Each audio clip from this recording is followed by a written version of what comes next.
আসসালামু আলাইকুম সম্মানিত জিএসএম ভাই ও বন্ধুরা, সবাইকে আন্তরিক শুভেচ্ছা ও অভিনন্দন। আমি মোহাম্মদ রইস আর আপনারা দেখছেন রইস পয়েন্ট প্রেজেন্ট। মোবাইল হার্ডওয়্যার ও সফটওয়্যারের উপর ধারাবাহিক এপিসোড বা ভিডিও আপনাদেরকে আমি দিয়ে চলেছি। তারই ধারাবাহিকতায় আজকে হাজির হলাম নতুন আরেকটা বিষয় নিয়ে। আজকের বিষয় স্যামসাং Z3X বক্সের যে টুল, এই টুল আমরা কিভাবে ব্যবহার করতে পারি। এই যে এইখানে যে টুলটা আপনারা দেখতেই পাচ্ছেন, এই টুলটা হচ্ছে আমাদের স্যামসাং প্রো টুল। স্যামসাং প্রো টুল, স্যামসাং Z3X বক্সের বেশ কয়েকটা টুল আছে, তার মধ্যে স্যামসাং প্রো টুলটা আমাদের 99% কাজে লাগে। তো এই স্যামসাং প্রো টুল নিয়ে আপনাদের সঙ্গে আজকে বিস্তারিত কথা বলবো, বিস্তারিত আলাপ আলোচনা করব। তো চলুন আমরা ভিডিওটা শুরু করি।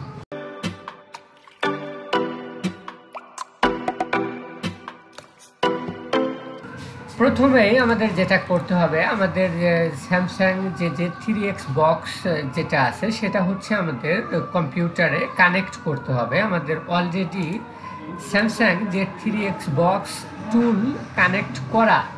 তো এখন কি করব, আমরা জাস্ট ডাবল ক্লিক করে ওপেন করব।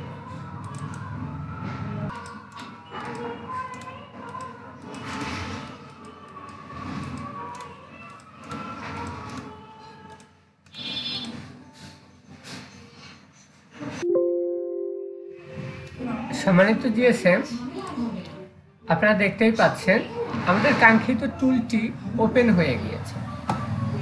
তো এখান থেকে যে কয়টা অপশন আছে প্রতিটা অপশন নিয়ে আমি কথা বলবো। Model, flash, backup, unlock, repair, download, setting, history.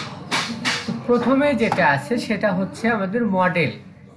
প্রথমে আমাদের মডেলটা সিলেক্ট করতে হবে, আমরা কোন ফোনটা কাজ করব সেই ফোনের মডেলটা আমাদের এখানে সিলেক্ট করতে হবে। এখান থেকে যদি আমরা যে সিরিজ সিলেক্ট করি, এখান থেকে আপনারা সার্চ করতে পারবেন যে 210, এই যে এখানে চলে আসছে যে 210F।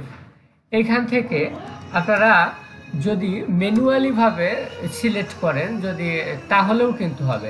এখান থেকে যদি আপনারা নিচে আসেন, এখান থেকে যদি নিচে আসেন তাহলে যে এখানে জি সিরিজ দেখতে পাচ্ছেন, জে সিরিজ দেখতে পাচ্ছেন, 10 সিরিজ দেখতে পাচ্ছেন, এস সিরিজ দেখতে পাচ্ছেন। আমাদের স্যামসাংয়ের A to Z মডেল কিন্তু আপনারা এখান থেকে সিলেক্ট করতে পারবেন। জাস্ট আমরা সিম্পলিভাবে যদি একটা মডেল সিলেক্ট করি যে 210F, এই যে 210F এটা সিলেক্ট করলাম, এখানে সিলেক্ট করে দিলাম।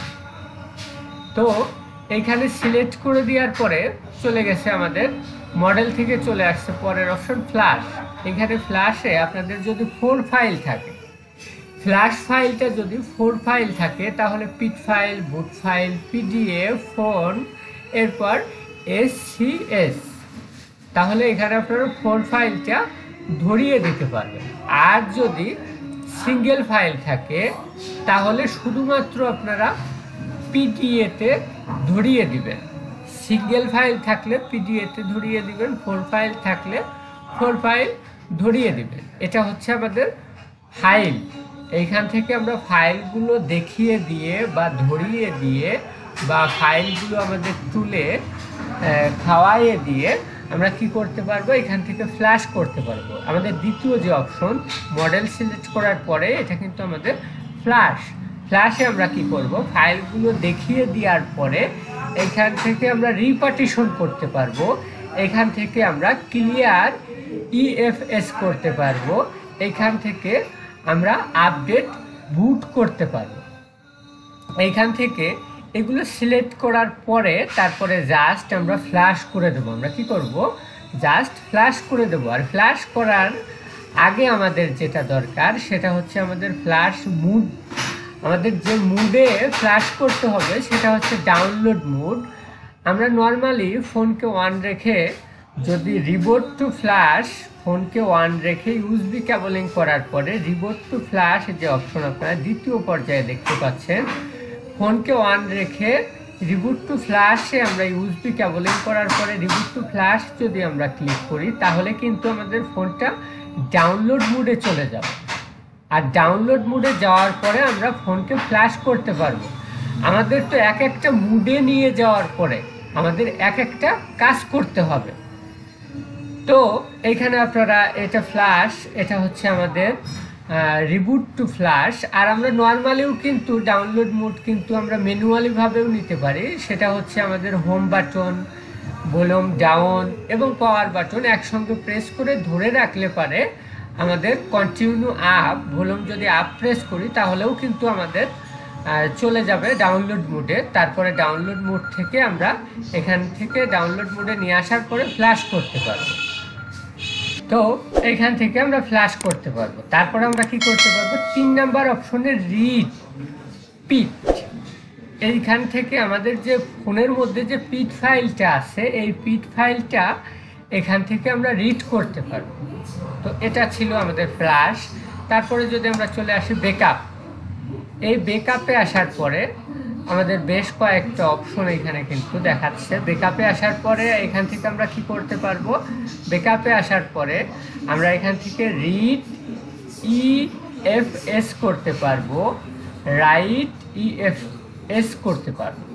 রিড মানে হচ্ছে এটা আমরা রেখে দেব, ফোনের মধ্যে আছে আমরা ফোনের মধ্যে থেকে আমাদের কাছে রেখে দেব। আর রাইট মানে আমাদের কাছে আছে, আমাদের কাছ থেকে ফোনের মধ্যে দিয়ে দিব।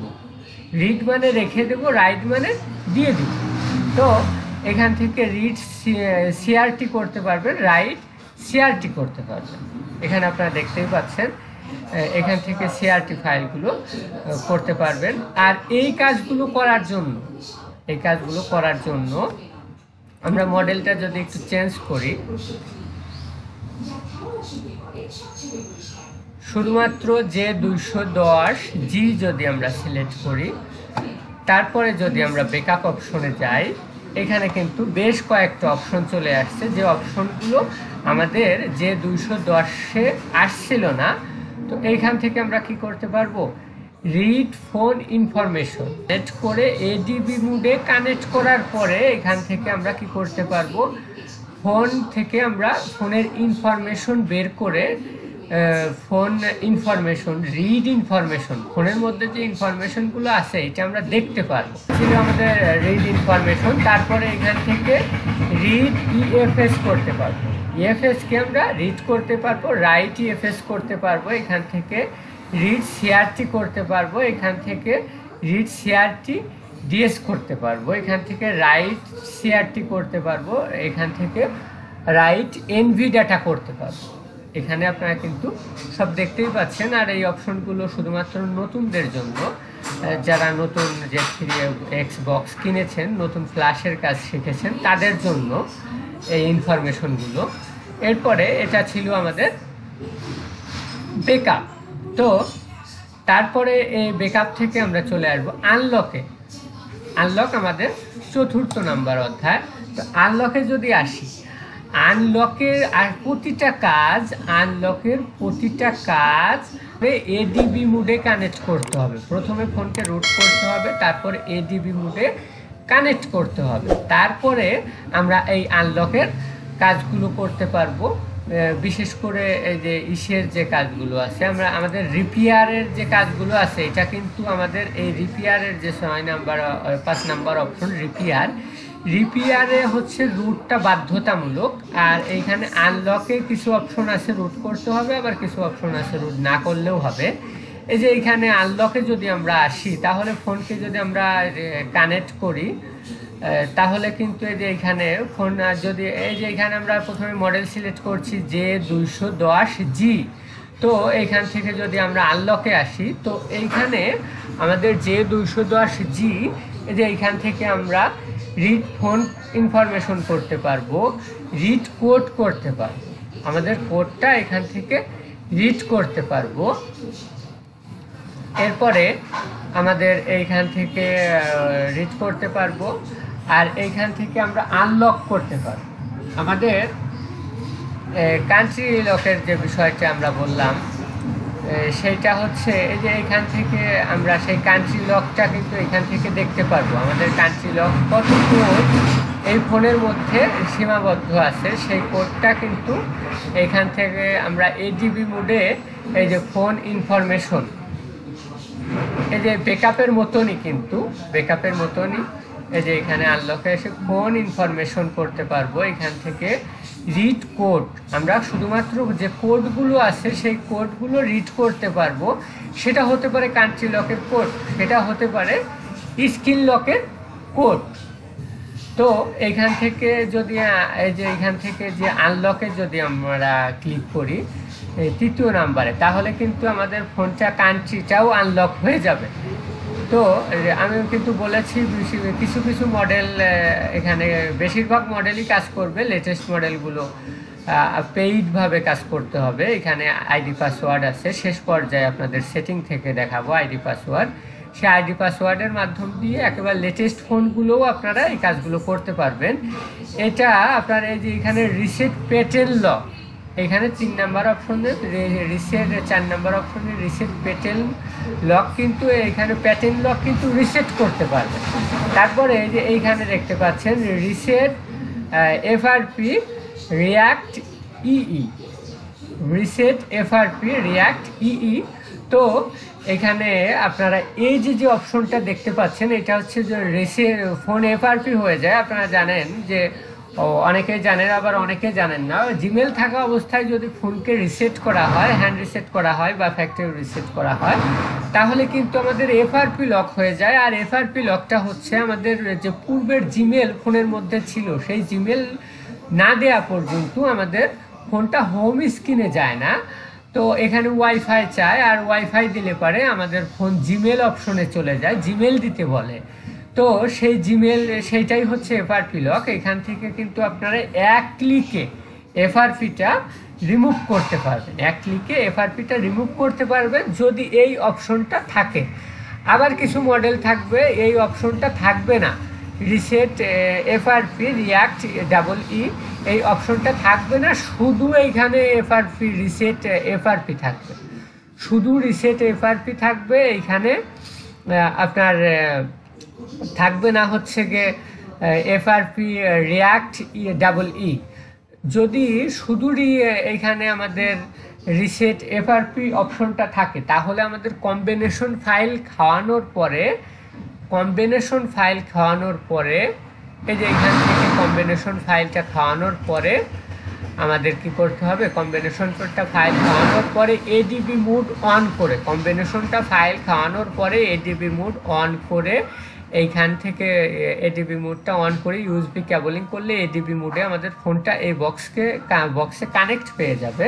তারপরে কি করব, আমরা রিসেট এফআরপি করতে পারবো। আর যদি এই অপশনটা থাকে তাহলে কিন্তু আমাদের ওই কম্বিনেশন ফাইলটা খাওয়ানো লাগবে না। আপনাদের একটা ভিডিও দেব শুধু এই এফআরপির উপরে। এরপরে আমাদের যে অপশনটা আছে রিপেয়ার, এই রিপেয়ার অপশনে আমাদের যে অপশনগুলো আছে, এই রিপেয়ারের প্রতিটা অপশন কিন্তু বাধ্যতামূলকভাবে আমাদের কি করতে হবে, রুট করতে হবে। ফোনকে আগে রুট করতে হবে, তারপরে এডিবি মোড অন করে আমাদের ফোনকে কানেক্ট করতে হবে। প্রথমে রুট করতে হবে, তারপরে এডিবি মোড অন করে ফোনকে কানেক্ট করে এইখানেও আমরা কি করতে পারবো, এখানেও আমরা ফোনের ইনফরমেশন দেখতে পারবো, এরপর রিপেয়ার করতে পারবো, এরপর এখানে পেজ সার্টিফিকেট করতে পারবো, পেজ সার্টিফিকেট করতে পারবো।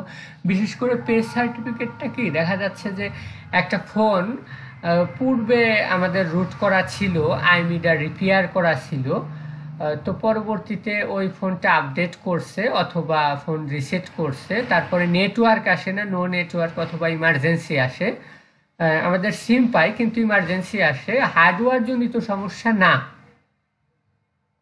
সফটওয়্যার জনিত সমস্যা। তাহলে কিন্তু আমাদের যদি আইমি না থাকে, এখান থেকে আইমি আমরা রিপেয়ার করতে পারবো। এই পেজ সার্টিফিকেটের মাধ্যম দিয়ে আমাদের আইমি থাকা অবস্থায়, বেসব্যান্ড থাকা অবস্থায়ও যদি হার্ডওয়্যার জনিত সমস্যা না থাকে, তাহলে পেজ সার্টিফিকেটের মাধ্যম দিয়ে আমরা কি করতে পারবো, এখান থেকে পে সার্টিফিকেটটা করে দিলে পরে আমাদের আইমিটা পারমানেন্টলিভাবে রিপেয়ার হয়ে যাবে। আর হচ্ছে গিয়ে আমাদের চলে আসবে এই যে এখান থেকে ব্যাকআপের মধ্যে এই যে সিআরটি আপনারা দেখতে পাচ্ছেন, রাইট সিআরটি ফাইল যদি আমরা ব্যাকআপের মধ্যে এসে রাইট সিআরটি ফাইল যদি আমরা রাইট করে দেই তাহলে কিন্তু ইমার্জেন্সি সার্ভিসটা চলে যাবে। তো আমরা ছিলাম হচ্ছে আমাদের রিপেয়ারে, এখানে এই আইমিটা আমরা রিপেয়ার করতে পারবো ফোনকে রুট করার পরে। তো এখান থেকে আইমিটা বসাই দিয়ে শুধু রিপেয়ারে ক্লিক করলেই কিন্তু আমাদের আইমিটা রিপেয়ার হয়ে যাবে। তারপর রিপেয়ার জিআরকে, এরপর রিসেট MSL, এরপর রিবুট টু, আমরা ফোনকে রিবুট করতে পারবো তারপরে। তো এটা ছিল আমাদের রিপেয়ার। তারপরের অপশন যেটা আছে ডাউনলোড, এই ডাউনলোডে আমরা কি করতে পারবো, ডাউনলোডে আমাদের যে ফোনের যে ফাইল আমরা ফ্ল্যাশ করি, এই ফ্ল্যাশ ফাইল কিন্তু বিভিন্ন ওয়েবসাইট থেকে আমাদের ক্রয় করা লাগে, কিনা লাগে, আবার বিভিন্ন ওয়েবসাইট থেকে পাসওয়ার্ড মারা থাকে, আবার কিছু ওয়েবসাইট আছে যারা ফ্রিতে দেয়। তবে এইখান থেকে সেই ঝামেলা আমরা শেষ করতে পারবো আমাদের এই Z3 এর বক্সের মাধ্যম দিয়ে। এখান থেকে প্রথমে আমরা মডেল সিলেক্ট করব, এই যে এখান থেকে আমরা যে 210G মডেল সিলেক্ট করে কিন্তু বিভিন্ন অপশনগুলো দেখেছি। এখান থেকে আমরা যদি আমাদের লেটেস্ট যে ফাইল এ সিরিজের যদি একটা ফাইল আমরা এই যে এখানে দেখতে পাচ্ছেন A102N A102N, এটা যদি আমরা সিলেক্ট করি, এখান থেকে সিলেক্ট করে দিলাম, তারপরে এখানে ডাউনলোড অপশনে চলে গেলাম। এখান থেকে আমরা এই ফাইলগুলো এই যে এখানে দেখতেই পাচ্ছেন, এই যে এখানে দেখতেই পাচ্ছেন, এই যে এখানে U1, এই যে এখানে দেখতে পাচ্ছেন U1, এখানে U2, এটা U3, এটা হচ্ছে বাইনারি 1 1 2 3, এটা হচ্ছে বাইনারি। এটা বাইনারি দেখে ফোন আপডেট না ডাউনগ্রেড, এটা বাইনারি দেখে এটা বাইনারি মিল করে আমাদের এইখান থেকে কিন্তু ফ্ল্যাশ ফাইলটা ডাউনলোড করতে হবে। এখান থেকে যদি আমরা J500 সিলেক্ট করি, J5 যে ফোনগুলো আছে J500F যদি আমরা সিলেক্ট করি, তারপরে যদি আমরা ডাউনলোড অপশনে চলে যাই, এখানে দেখতে পাচ্ছেন J500F এর কম্বিনেশন ফাইল আছে দুইটা কম্বিনেশন। এই যে কম্বিনেশন ফাইল, প্রথমে কম্বিনেশন ফাইল, তারপরে কিন্তু আমাদের এখানে ফুল ফ্ল্যাশ ফাইল। এই ফ্ল্যাশ ফাইলটা কিন্তু আমাদের বাইনারি অনুযায়ী নামাইতে হবে। কম্বিনেশন ফাইল আছে, ফ্ল্যাশ ফাইল আছে, এখান থেকে আমরা করতে পারবো, এখান থেকে আমরা ফ্ল্যাশ ফাইলটা ডাউনলোড করতে পারবো। তারপরের অপশন সেটা হচ্ছে আমাদের সেটিং। এই সেটিং থেকে আমি কিছু বলেছিলাম আমাদের লেটেস্ট যে ফোনগুলো আছে, যে ফোনগুলোতে আমাদের বিদেশ থেকে আসলে আমাদের কান্ট্রি লক থাকে, তো সেই একেবারেই লেটেস্ট ফোনগুলোই কিন্তু ফ্রিতে সাপোর্ট থাকবে না, কান্ট্রি লকের ফ্রিতে সাপোর্ট থাকবে না, ক্রেডিট চাইবে। সেই ক্রেডিট আইডি এবং পাসওয়ার্ড, ক্রেডিট আলা আপনার একটা অ্যাকাউন্ট নিতে হবে। এই যে এখানে দেখতে পাচ্ছেন লগইন আইডি এবং পাসওয়ার্ড, আইডি পাসওয়ার্ড দিয়ে এখানে অ্যাপ্লাই করলে পারে আইডি পাসওয়ার্ড থেকে আপনার ক্রেডিট কেটে নেবে এবং তারা কোডগুলো দেখিয়ে দিবে। এটা হচ্ছে লেটেস্ট যে ফোনগুলোর এখানে আইডি পাসওয়ার্ড লাগে আমাদের কান্ট্রি লকের কোডগুলো দেখতে। তারপরে আছে আমাদের হিস্টোরিতে আমরা কোন কোন ফোনগুলো কাজ করছি সেই হিস্টোরি এখানে দেখাবে। তো প্রথমে ছিল আমাদের মডেল, তারপরে ফ্ল্যাশ, তারপরে ব্যাকআপ, তারপরে আমাদের আনলক, তারপরে রিপেয়ার, তারপরে ডাউনলোড, তারপরে সেটিং, তারপরে হিস্টোরি। তো আপনারা কিন্তু মোটামুটি একটা ধারণা পেলেন প্রাথমিক অবস্থায় Z3X বক্স যে টুল, আমাদের স্যামসাং Z3X স্যামসাং টুল প্রো, এটা হচ্ছে লেটেস্ট 2021-এর লেটেস্ট যে টুল, সেই লেটেস্ট টুল নিয়ে আপনাদের সামনে কথা বললাম। সর্বোপরি আপনাদের মাঝে শেয়ার করলাম কিছু ইনফরমেশন। যদি এই ইনফরমেশনগুলো আপনারা পেয়ে উপকৃত হন তাহলে অবশ্যই ভিডিওটা লাইক করবেন, কমেন্ট করে আপনার মন্তব্য জানাবেন, শেয়ার করে বন্ধুদের মাঝে ছড়িয়ে দিবেন, আর অবশ্যই সাবস্ক্রাইব করে পাশে থাকবেন পরবর্তী ভিডিও পাওয়ার জন্য। বেল বাটনটি চেপে রাখবেন। দেখা হবে পরবর্তী আরেকটা ভিডিওতে। সেই পর্যন্ত ভালো থাকবেন, সুস্থ থাকবেন। আল্লাহ হাফেজ।